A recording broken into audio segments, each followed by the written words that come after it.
couple verses, but he's showing of the intimate relationship that he has with us. Of course, when you think vine, what do you think? Not the branches. You think what? Yeah, grapes, but what part of the grape? The trunk. We would call it the trunk, but people in the business call that the vine, and so when you prune it all back and there's just that big, thick, gnarly trunk, that's the vine. The branches come off of it. And so that's what he talked about. He is the vine. We are the branches. Just a couple review questions. Can you bear any fruit if you're not attached to the vine? No. And what does God do to you so you'll bear more fruit? Prune you. All right. So, and what is the fruit that he's looking for? All right. More specifically. All right. Fruit of the Spirit, partakers of the divine nature. We start becoming like Jesus in our thoughts, our words, and our actions. So we look like him. Now, that involves lots of things, but it's more, it has to be something tangible. And that's what we wanted to see there. So there's where we were. And that leads us to verse 9. And we're really not done with this first section because he's going to go back to this idea of that this is a love-obey relationship. And again, I can't repeat it enough. This is so important we get this concept that if you love Christ, you're going to obey Christ. And it's not as the world wants to portray it as some fundamentalism or legalism. I'm talking about obedience, that there's an intimate connection between knowing Christ and loving Christ and obeying Christ. And if you don't obey him, really you don't know him. And so that's what he's going to go back to. We'll finish in verse 8. By this my Father is glorified, that you bear fruit and prove your discipleship, right? That's how we prove that we're followers of Christ, when we start to live like Christ. If you don't look like Christ, talk like Christ, live like Christ, it's questionable if you're a disciple of Christ. Is that reasonable? All right. So verse 9. Just as the Father has loved me, I have also loved you. Abide in my love. If you keep my commandments, you will abide in my love, just as I have kept my Father's commandments and abide in his love. These things I've spoken to you, that you may joy may be in you and your joy may be full. Now, it's easy to gloss over these things. Oh, it's just about love and all that, and he loves us. But suppose I spoke to my wife that way, and you get the intimacy, perhaps, of it when you speak to someone personally, and maybe you be embarrassed to eavesdrop on the conversation. So should I try it? And just as Christ loved me, I love you. Oh yeah, see? And I want you to abide in my love. Now, if you keep my commandments, now you go, oh. You will abide in my love, right? All right. Now you get the gist of what he's trying to say. This is very personal, but it's about your connection, your relation with Jesus, isn't it? And you don't want to just pass over it. Just as the Father loved me, I also loved you. Abide in my love. Now, this is really his superlative word, this idea of love. How many times have we seen it already in chapter 14 and 15? We saw in chapter 13, the new commandment is what? Love one another just as I have loved you. Now, what's interesting here is just as the Father loved me. He doesn't say just as a mother loves a child. Now, is that great love? Yeah, just as a husband loves his wife. Is that what he says? No, what's the only thing he can describe his love for them? Just as God, the Father, has loved Jesus. All right? Now, you look at that and say, well, what kind of love was that? He sent him to the earth, asked him to do his will, and that meant be denied by his own disciples, hated by his own creation, scourged and beaten, then unfairly judged, and then hung up on a cross. Right? That's what God asked him to do. Is that not right? But he says, I'm loving you just the way that God loved me. Now, did God ever desert him and all that? No. And did he restore him to his former glory? Well, yes.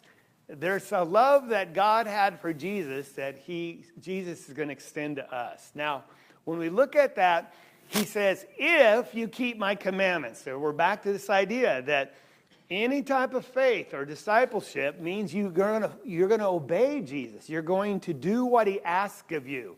And it's because of love, right? And he says, as I've kept my Father's commandments. And again, we'll go back to this. If it was good enough for Jesus to submit to the Father in everything, we've seen that over and over and over. He said, I never act on my own initiative. I always do what is pleasing to the Father. Because why? When he says to do something, I do it. And so it was good enough for him. Isn't it good enough for us to obey Jesus in everything and never act on our own initiative? And he says that's how he abided in his love. Now, it's not necessarily, I want you to think, conditional. If you obey God, then he'll continue to love you. But I want you to think of it this way. God loves you, and so out of gratitude, what do? You continue to obey him, and you abide in his love. See, you're responding to it appropriately. See, there's a difference, isn't it? It's not commandment keeping to earn love. It's in response to his love so you can, reciprocate and stay in it, okay?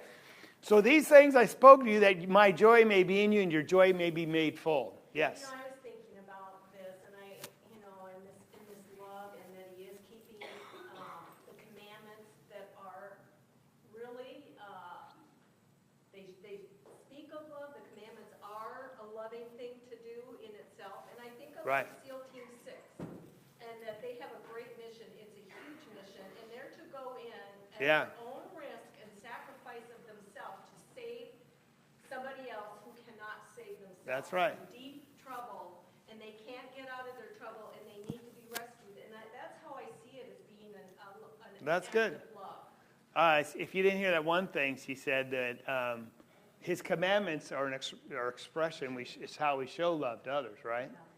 Yeah. And that's why he asked us to do it. So a couple things here. This idea of, let's look at this chart first.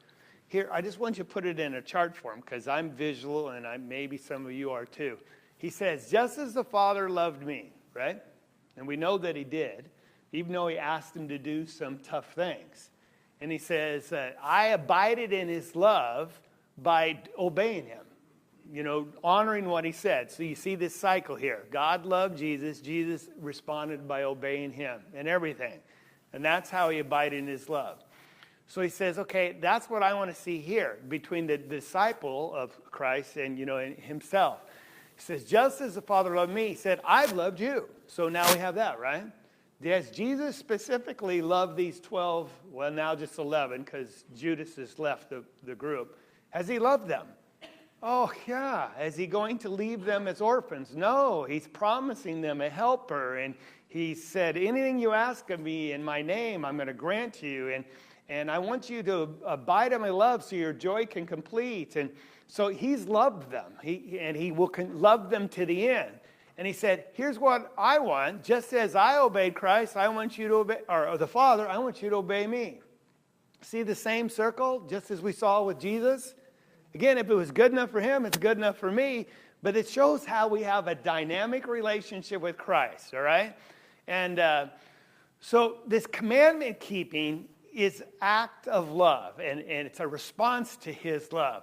And he says, your joy may be complete. It's really interesting, this word joy and the connection between the word grace, because joy is different than happiness, right? Happiness is a momentary thing based on external events, all right? Momentary, external.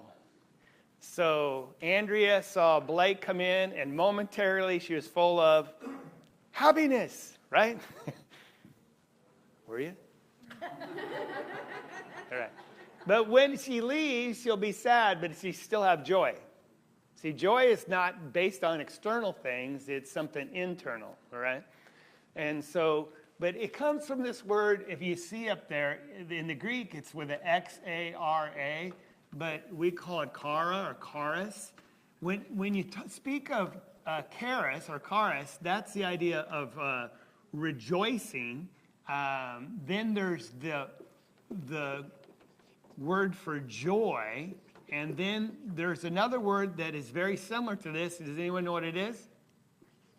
Grace. Now, grace is when God does for you what you can't do for yourself, or unmerited favor.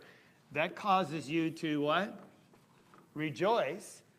And then you have this inward joy. They're all kind of connected together. And so he says, I want you to abide in my love by continuing to obey me, and you're going to have joy. It's all tied to this grace thing. Because I'm loving you. Isn't that an act of grace? I'm going to take care of you. And out of joy, what are you going to do in response? I'm going to just obey you and do whatever you ask because you have loved me so much. I'm just so grateful and I want to do it. And so I'm going to abide in your love by continuing to do what you ask. And there's this cycle then of grace and love and joy and happiness. And when he says it will be complete, isn't that what it says? That your joy may be complete. Sometimes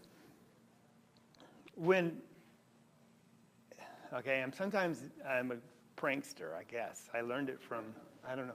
But when Ann wants a cup of something, and you have a glass or a cup of coffee, and I pour it out of the coffee mug, the pitcher, the carafe, and I lift it higher, and it runs. She goes, stop, and it's running, and I pour it all the way to you do it too.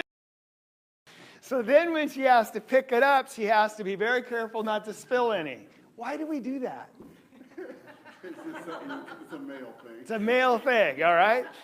Who else does something like that? Be honest. It's just, all right, Gary and then Bruce and I, all right? Well, I say all that, that's what this word means. It's the idea of a cup, something filled to the rim, the brim. You can't put any more in the container. It speaks of a vessel that's filled up to its fullness, that you're able to handle. So what does Jesus want you to have as a disciple following him? Joy. How much joy? Filled up to your very most being, everything you are inside. So that redefines Christianity for a lot of people. Oh, this is just dreariness, or it's drudgery, or that's not fun. No, if it's not in some joy inside, we need to maybe reconnect with the vine. Okay? That's what it's supposed to be. Now, he's going to turn and says, but watch out, you're going to be hated. Oh, real fun. What hated by the world, is that going to affect your joy? No, it's going to affect your happiness, right? There's going to be sadness because you're hated, but you can't touch my joy because I know I'm loved and he's going to love me to the end. And so I respond by continuing to obey him. So it's really interesting, this connection, this relationship. This is discipleship. Any comments before we go on? All right. So John 15, now he's going to talk about the relationship one to another. And it wouldn't surprise you that this would follow when you consider what he's already said about the greatest commandment. So we're in verse 12. This is my commandment. So again, you abide in his love by keeping his commandment. Well, here it is, that you love one another just as I have loved you. Now, we've already read that. This is not new to our understanding. Verse 13, greater love has no one than this, that one lay down his life for his friends. Now, he's going to demonstrate that to them, right? Now, again, they don't understand it yet entirely. They don't understand. They're afraid to ask when he says the Son of Man has to be delivered over to the chief priest and scourged and tried, then crucified. But he'll rise again. They don't understand that. But he's going to explain it to them now, so when it happens, they go, oh, okay. No longer, or verse 14, you are my friends if you do what I command you. No longer do I call you slaves, for the slave does not know what his master is doing. But I've called you friends, for all the things I've heard from my Father I've made known to you. You didn't choose me, but I chose you and appointed you, that you should go and bear fruit, and your fruit should remain, that whatever you ask of the Father in my name, he will give to you. This is this I command you, that you love one another. So verse 12, he started with a command. And verse 17, he ends with a command. So what do you think the command is? Love one another. That's what's so important. Now, so when we look at this command, he says, you love one another. Are there a lot of commands Christ gives us other than love one another? So is this the only command he wants us to follow? So why does he say, this is my command, love one another? Because he's going to command people to be baptized in the name of Christ. He's going to command his disciples to assemble together on the Lord's day. He's going to command his disciples to forgive one another. He's going to command lots of things. Phoebe?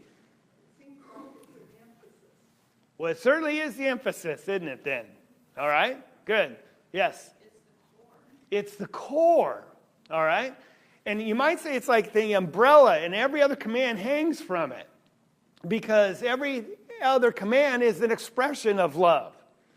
And it's how you show your love for others and for yourself and for Christ. But above all, you don't do the little commands just to say, well, I did what he said. You do them all because you want to love one another like Christ loved you. And so that's the thing that you're reaching for, is to love like Christ and be able to give your life for others if you have to, financially, even physically, time or what otherwise. Well, it just falls in line with that. If we get love and understand God is love, and we own that, then the rest will fall into place. That's right. The commands are just, they fall right into line. That's right. Oh, yeah, exactly. Yes. Another way of saying it is, all the other commands are based on you have to have love. Right. So you can do all of the commands just as a commandment, but if you don't have the underlying love there, it doesn't really qualify that. Oh, so you carried out an act, but you didn't fulfill the command. Right. Yeah, that's very likely true. That's right. You have to do it with the right motive. Okay? But this is what it's all about, because we could have right doctrine, we could teach the right doctrine, we could practice the right doctrine, but if at the end we don't love our brother, are we really disciples of Christ? Right? So everything we say here is just intellectual until we go out there and start practicing it. Okay? And giving of your time, giving of your resources, reaching out to others when they're weak, reaching out to the lost. That's going to be part of the fruit, isn't it? Isn't that what Jesus did? I come to seek and to save the lost. And if you're following Jesus and his footsteps led him to the lost, in fact, so much the Pharisees grumbled. He's eating and drinking with who? Sinners. They had a problem with that. And Jesus said, whoa, let's back up. Who needs a physician? Those that are healthy or those that are sick? See, they didn't get it. He's here to seek and save the lost. So if that's where his feet led him, if we're following Jesus, where will our feet end up? We're going to be at the doorstep or with those that are lost. They're not always going to be the most pleasant people either, right?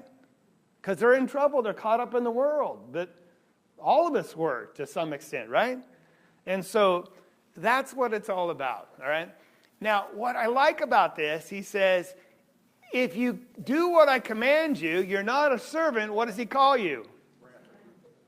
That's really significant, I think, here. Because here the word philos, which we get phileo, which is the city of brotherly love, Philadelphia. All right, that's phileo, phila, same from this word here. Adelphoi is love, or brother, excuse me. So this is a love of a brother. So here it's a friend. Sometimes it's a personal, intimate way. You have a friend. It's a confidant, someone beyond a close bond of personal affection. It's not just an acquaintance. And so here when Jesus says, you're my friends, we've moved from the faith of a servant to a faith of a son or a brother.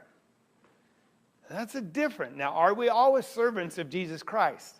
What did Paul call himself? An apostle or a servant of Jesus Christ our Lord. We'll never escape that. He's the Lord, the master, and we're the servants. But yet Jesus says, I want you to regard it this way as well. Yeah, it's both are going on. Yes, I'm your Lord, but also I'm your friend. Now, When you change from serving Jesus strictly out of lordship responsibilities to this, your whole walk with Christ will take on a new perspective. Your friends. You know, what's a greater friend than this? Is someone that'll lay down their life, right? They'll do anything you ask. You know, they're closer. A good friend is closer than a brother, the Proverbs say, right? Jesus wants to regard you and I as friends. And that's hard for us to imagine because we see him up there and we know what we are or have done. Why would he want to hang with me? That's a good question. But he does. So much so, he wants to live with us forever in heaven. All right? So, big word there, right? Now, who's he speaking to right now directly? The apostles. All right? Not all disciples, but the apostles. But this will extend to everyone. All right? Any questions about that? And it might be a good question to ask yourself. Do I regard Jesus as my friend? Or do I think Jesus sees me as a friend? Just ask that. Some introspection. Ask that. And is that the kind of relationship that I have with him? All right? So then he goes on. No longer do I call you slaves, for a slave does not know what his master is doing. But I've called you friends. For all the things I've heard from my Father I've made known to you. You didn't choose me. Now, is that true with the 12? We're not talking about disciples in general, but the apostles, Jesus chose them. We saw in John 6, he goes up on the mountain to pray. In Luke, we find that he comes back down and he picks the 12. Was that a big decision to pick the right 12? All night in prayer, because he had to pick the right sort of men. Now, they were fishermen, tax collector, and did he have to pick the right guy that had a love of money that would betray him for 30 pieces of silver? Did he pick Judas, knowing what kind of heart he had? Did he make Judas do what he did? No, but he had to pick the right people. Did he pick Peter, knowing the kind of heart Peter had? And John, the apostle whom he loved, is that a different person altogether? He picked him specifically. Now, we don't know a lot about the rest, except James and John. What were they called? The sons of thunder. Did he pick them for a specific reason? Once they wanted to call fire down from heaven to destroy a couple villages because they wouldn't let Jesus come in through them. And Jesus had to rebuke them. Say, you don't know what kind of spirit you're of. You know, I came not to destroy, but to save. But did he pick them for their passion? Yeah. Did he pick Peter for his boldness? Yes. How about Matthew, the tax collector? He was a greedy, covetous person because that's what tax collectors were. Did he pick him for that reason? Well, maybe not for that reason, but did he know what he was doing, right? Do you think he knows what he's doing with you and me? Oh, I think so. All right. So he said, you didn't choose me, but I chose you. That's really something. Because when he went up to him, Peter, James, and Andrew, they were fishing, right? What did he say? Come, follow me, and I'll make you. And they left everything, their boats and their business, and followed him. And he went by Matthew and saw him in his tax collector's office. What did he say? Come. Well, obviously there was some prior relationship. Matthew had seen something about Jesus and known something, or else he wouldn't just get up and follow a stranger. But he's the one that called them. All right? I chose you and appointed you that you would go out and bear fruit. Now, what's this fruit here? Is it go back to the vine, you think? No? They don't have to bear fruit by being attached to the vine? Well, yeah, they have to be attached to the vine. I thought you said what you were making reference to is what kind of fruit. I'm saying that they had to bear fruit, but the fruits of righteousness is what he was looking for. All right. Well, yeah, okay, that's true. With fruits of righteousness, that's true. It's kind of generic, though. Okay, well then. No, that's good. So when you read these things, I guess I'm asking, so you think about what kind of fruit is he talking about? This kind of self-examination you have to do with Scripture. Like, what is that fruit? You bear fruit. is it just making other disciples of the world? Now, he's going to say to do that. Is that part of the fruit, perhaps? I can't discount that. But largely, I think it goes back to you become like me. You love others like I loved you. All right? Because I want people to see in you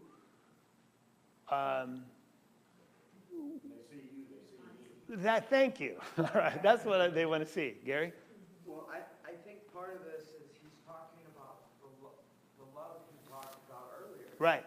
Because he's directly referring to that your fruit remains so that if you do ask the Father, then he will answer and he may give you in my name. But if the fruit doesn't remain on the vine, if you don't love one another, then... Right. So if you're not abiding in or keeping my commandments, you're not abiding in my love, you're not going to get anything from me. But now if you abide in my love, keep my commandments, you're bearing fruit by doing what I ask you to do, then I know you're working with me, so God will work with you. Whatever you ask of the Father in my name, he's going to give it to you.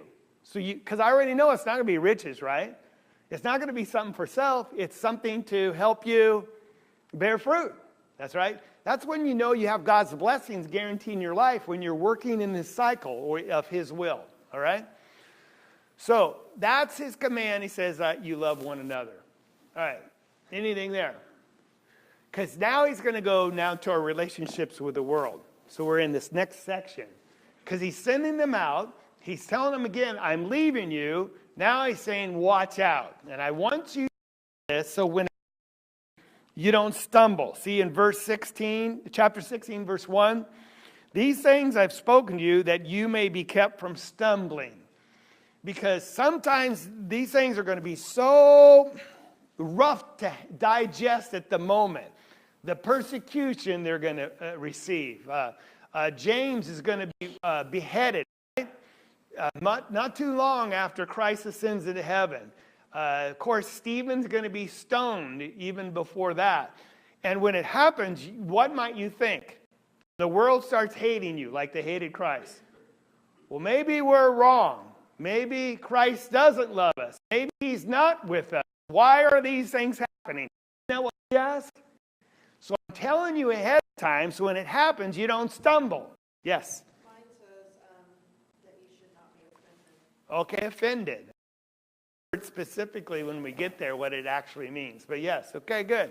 So let's look at what he has to say. And I think this applies so much to us today. Verse 18, if the world hates you, you know that it's hated me before it hated you. Now when you see that word if, how should you define it? Since. And we use that word if meaning since as well to ourselves. Is he doubting that the world will hate you? He just says, when it happens, since it's going to happen, just understand one thing, they hated me first. Okay, and you're going to see it in just a little while when I die on the cross. Okay? Verse 19, if you were of the world would love its own. But because you're not of the world, I chose you out of the world, therefore the world hates you. Verse 20, remember the word which I spoke to you. A slave is not greater than his master. So if they persecute me, they will also persecute you. If they kept my word, they also keep yours also. But all these things they will do to you for my name's sake, because they do not know the one who sent me. And if I've come and spoken to them, they would not have sin. But now they have no excuse for their sins. He who hates me hates my Father also. If I had not done among them the works which no one else did, they would not have sinned. But now they have both seen and hated me and my Father's will. But they have done this in order the word may be fulfilled that is written in their law. They hated me without cause. Yet when the Helper comes, who I'll send you from the Father, that is the Spirit of truth, who proceeds from the Father, he's going to bear witness of me. And you will bear witness also, because you have been with me from the beginning. Now, he began this long discussion in chapter 14. Let your hearts not be troubled. Don't be afraid. I'm leaving. Now, here comes the second hammer. Not only is he leaving, everyone's going to hate you when I go. Good news, right? It's going to be bad. In fact, they're going to hate you so much, they're going to persecute you. And that, we know what that words mean. They understood it. But then he goes back to the Comforter to finish this section off. But this is going to be very challenging, all right? If the world hates you, know they hated me.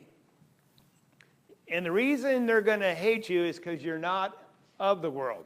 So that's our unique challenge. Because here we are living in the world. When we talk about the world, what are we talking about? The earth? No. What are we talking about when we use the word world here? You're not of the world. I chose you out of the world. Okay, society. What else? Well, it is people, right? Non-believers, all right? It would be the world order of things. And who is the God of this world? It's Satan, right? He says that. So it's the world's order of doing things, the world's philosophies, the world's standards. It's all about self and lust. And he says there's only 3 things in the world. They're all passing. Lust of the flesh, lust of the eyes, the pride of life. And he says, he's not talking about the earth. He's talking about the system of things. And he says, you live right amongst it. So you have all these billions of people on the earth, and here we are. We are just one of them. But he says, you're in the world, but what? You're not in. You're out of the world. You're actually, well, not out of it, but yeah, he does say that. I chose you what? Out of the world. You still physically live on the earth, but you're not part of this system. Right? So if we were to call this system, the world system, dark, and this is those that live in the light, is there going to be an immediate contrast between the two? I mean, you can't make it any starker. And so if this is all darkness, 6 billion people, and all of a sudden you see some light, will everyone notice it? Yes. All right. And there's going to be like 4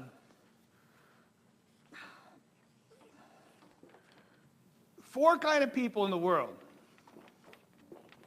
There's going to be people that love the light and just embrace it no matter what. They just run to it. There's going to be people that are not sure about the light, but they're willing to investigate it and check it out. Like, that looks interesting, right? They're open-minded. There's other people that, on the other end, they just love darkness. They hate the light no matter what, and you can't. The only way they can deal with the light is to extinguish it, because they're so embedded, invested in darkness. Then there's a people that like darkness, but they're willing to consider the light, right? They like darkness because it has something to offer, but they realize they need something better. Now, why do I say that? Where's Jesus on this? Jesus came in as the light of the world, all right? Now, go back to John 3. It was a long time ago when we looked at John 3. When BJ taught the class there, so.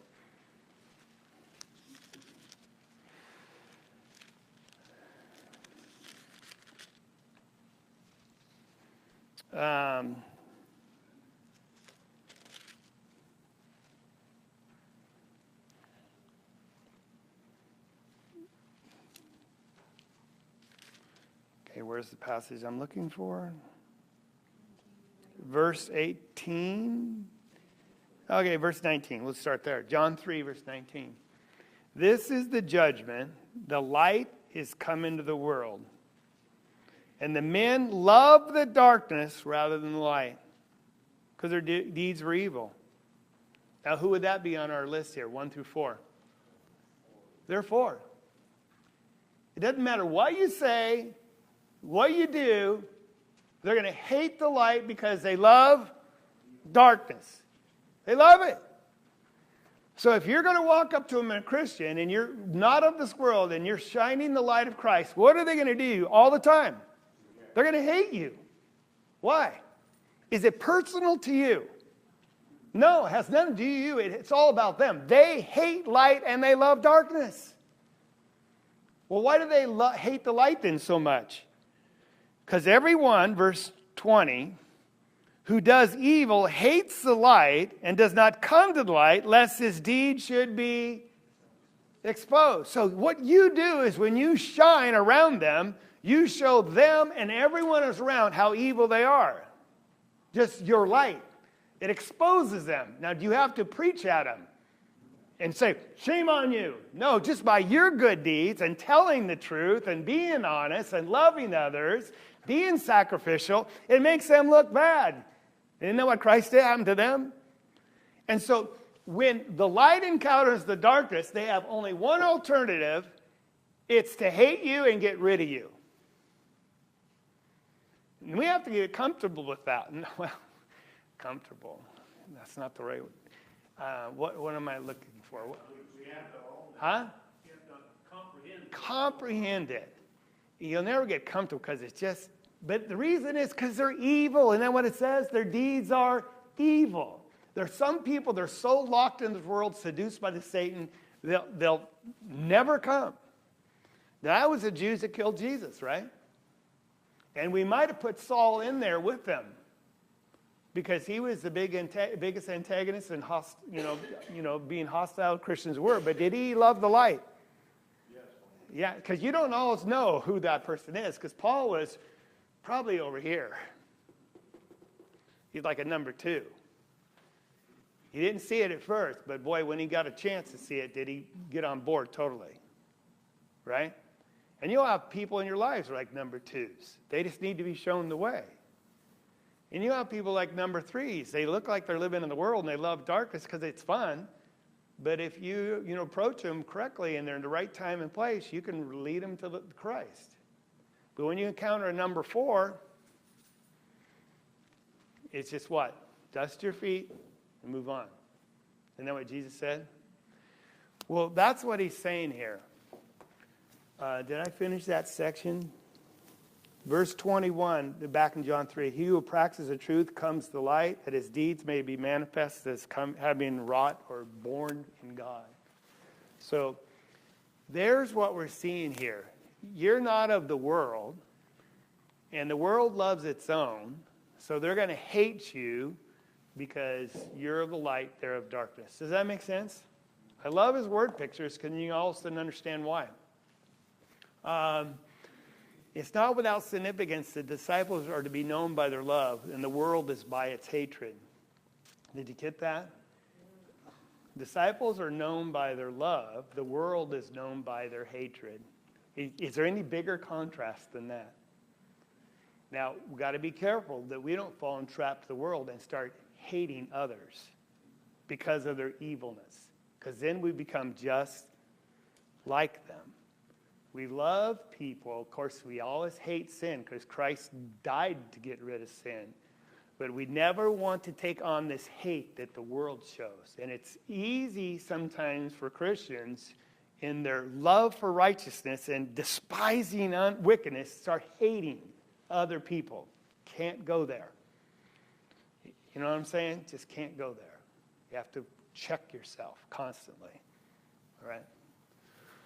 A couple more verses and we're done.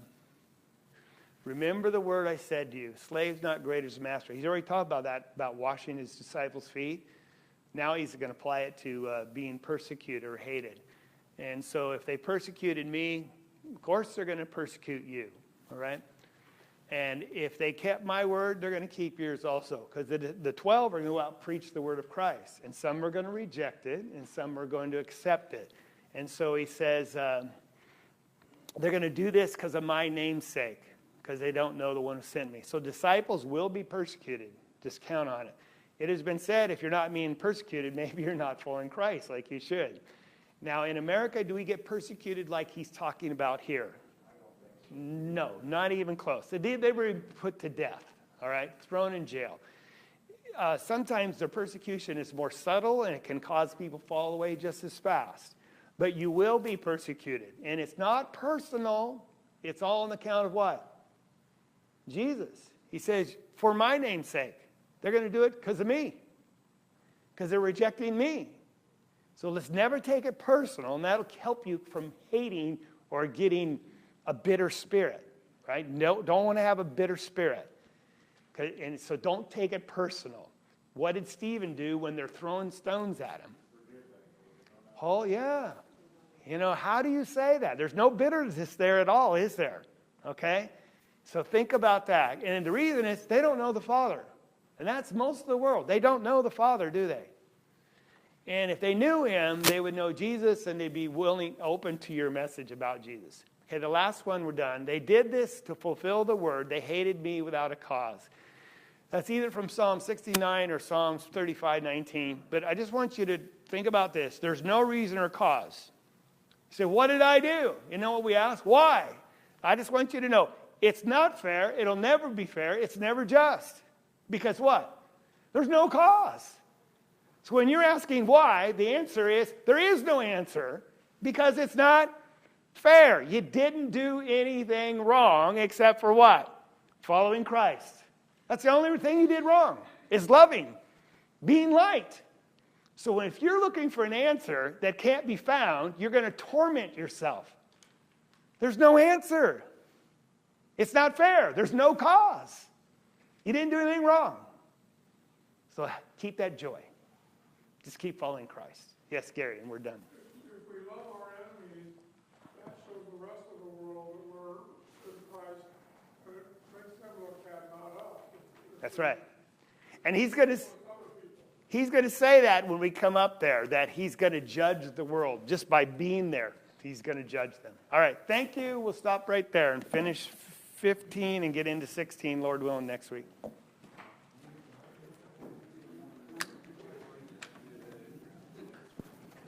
Thank you, David.